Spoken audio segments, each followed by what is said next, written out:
ఇప్పటికే కార్పొరేట్ శక్తులకు అలవాటు పడిపోయింది జనాభా మొత్తం. ఒక ఏసీ రిపేర్ చేయాలన్నా, లేదంటే కనీసం చివరికి ఇల్లు క్లీన్ చేయాలన్నా, ఇంటిని శుభ్రం చేసుకోవాలన్నా రకరకాల యాప్లు అయితే వచ్చేసినాయి. అవన్నీ కార్పొరేట్ శక్తులకు సంబంధించినవే. కార్పొరేట్ యాప్ల్లో మనం లాగిన్ అయితే వాళ్ళకి పంపిస్తారు టెక్నీషియన్ని, మినిమం ఛార్జ్ తీసుకుంటారు. ఇంటికి వచ్చిన తర్వాత దానికి సంబంధించి మనం ఏ వర్క్ అయితే ఇస్తామో దానికి సంబంధించి అడిషనల్గా ఛార్జ్ పడుతుంది.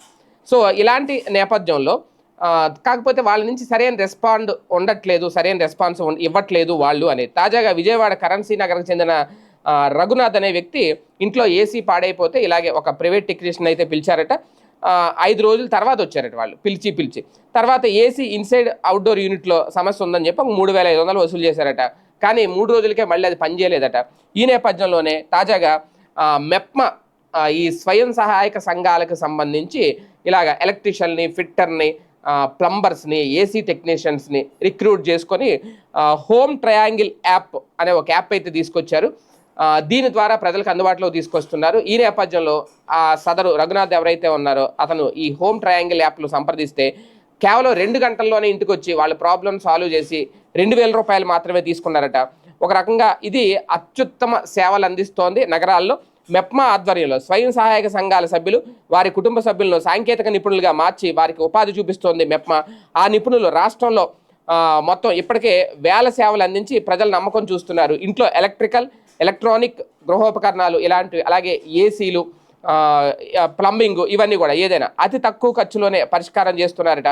స్వయం సహాయక సంఘాల సభ్యుల్లో వారి కుటుంబ సభ్యులు ఆసక్తిగా ఉన్నవాళ్ళు 13,104 మందిని మెప్మా ఇప్పటికే ఎంపిక చేసింది. వారందరికీ జాతీయ వొకేషనల్ ఎడ్యుకేషన్ శిక్షణ సంస్థ ఆధ్వర్యంలో ఏసీ, అలాగే ఫ్రిడ్జ్లు మరమ్మతులు మొదలుకొని ఎలక్ట్రికల్, ఇంటి నిర్వహణ, బ్యూటీషియన్ తదితర పనుల్లో శిక్షణ ట్రైనింగ్ ఇచ్చింది. వారు ఉపాధి పొందేలా హోమ్ ట్రయాంగిల్ అనే సంస్థతో అవగాహన ఒప్పందం చేసుకుంది. శిక్షణ పొందిన 12,524 మంది పేర్లు, అలాగే వారి నైపుణ్యం మేరకు సదరు హోమ్ ట్రయాంగిల్ యాప్లో నమోదు చేసింది. ప్రజలు ఏవైనా పనుల కోసం ఆ యాప్లో రిక్వెస్ట్ పెడితే ఈ సభ్యులు వచ్చి వెంటనే ఇమీడియట్గా క్లియర్ చేస్తున్నారట ప్రాబ్లమ్స్. మార్కెట్లో మిగతా వారికంటే తక్కువ సర్వీస్ ఛార్జీలు కూడా వసూలు చేస్తున్నారు. దాదాపు 15 రకాల సేవలు ఇప్పుడు ఈ హోమ్ ట్రయాంగిల్ యాప్లో అందుబాటులో ఉన్నాయి. వాస్తవానికి ఇటువంటివే కావాలి. ఎందుకంటే మనం ఎవడో ఎక్కడో ఉన్న విదేశీ శక్తినో కార్పొరేట్ శక్తినో పెంచి పోషించాల్సిన అవసరం ఏముంది? అదే మన వాళ్ళకే, ఇంతకుముందు అలాగే ఉండేది కదా. ఎలక్ట్రీషియన్ అంటే మన ఇంటి పక్క వాళ్ళు, మన ఇంటి ఎదురు ఉన్నవాళ్ళు, ఎలక్ట్రికల్, ప్లంబింగ్ వాళ్ళనే పిలుచుకునేవాళ్ళు.